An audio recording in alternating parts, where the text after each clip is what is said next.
He's known as Erica Kane's son on All My Children. He was on Melrose Place, and he co-starred with Kate Hudson in Something Borrowed. But he's here today for a different reason. He just announced his third cancer diagnosis, and he's taking the opportunity to support and inspire local patients here in the Valley. Welcome, Colin Egglesfield. Thanks for having me. Well, let's take it back to 2006.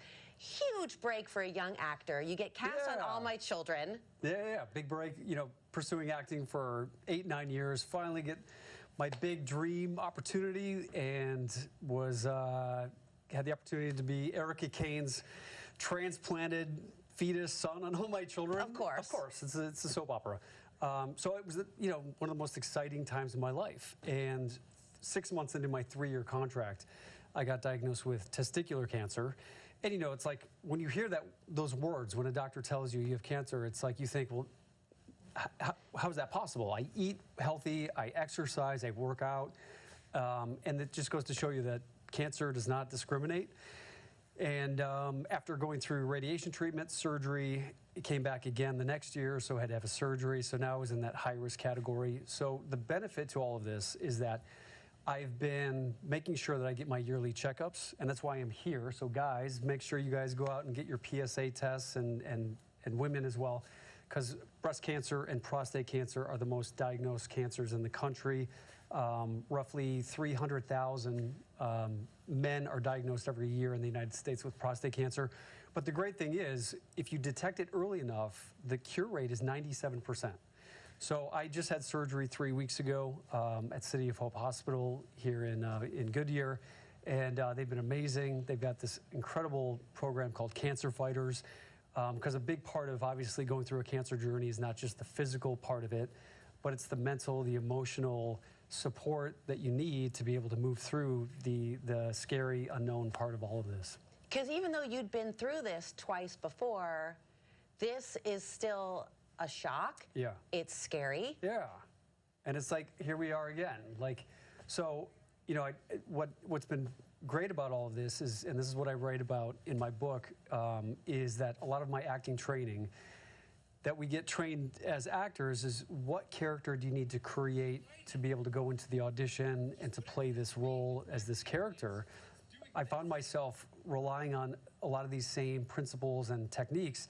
Who do I choose to be? What character do I need to show up today in order to stay empowered, to stay positive, to stay focused on where I want to go with this? Well, you talked about your acting training, and you're always taught in scene study, what's my objective? There you go. What am I here to do? What does this character want? Exactly. And in your case, it's just to focus on wellness and healing. Yep, and I make it in the present tense. So I've created this daily planner, and it's called the Manifestation 90-Day Planner, and in there you get to create who you are every day.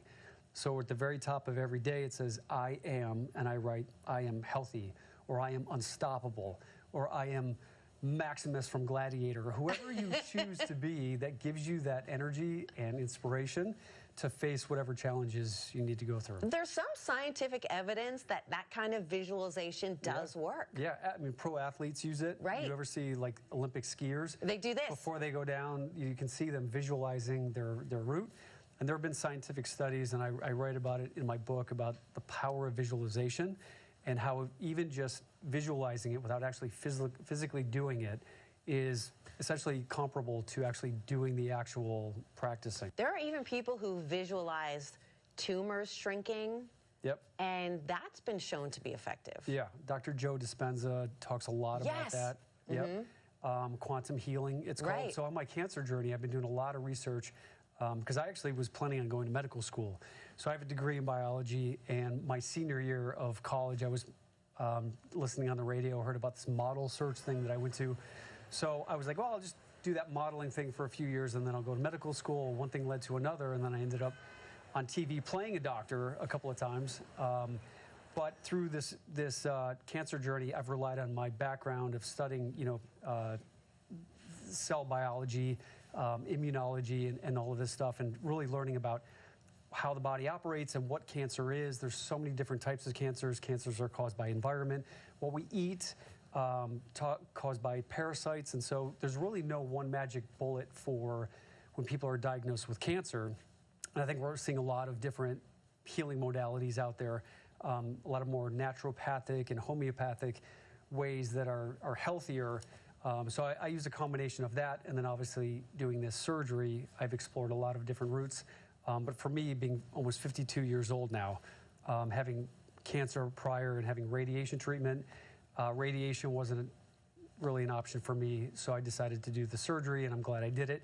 And it's really been all the support that has shown up with not only the surgery, with my doctor, Dr. Gelhaus, but everyone at City of Hope Hospital who has come together to, they have a great cancer fighters program.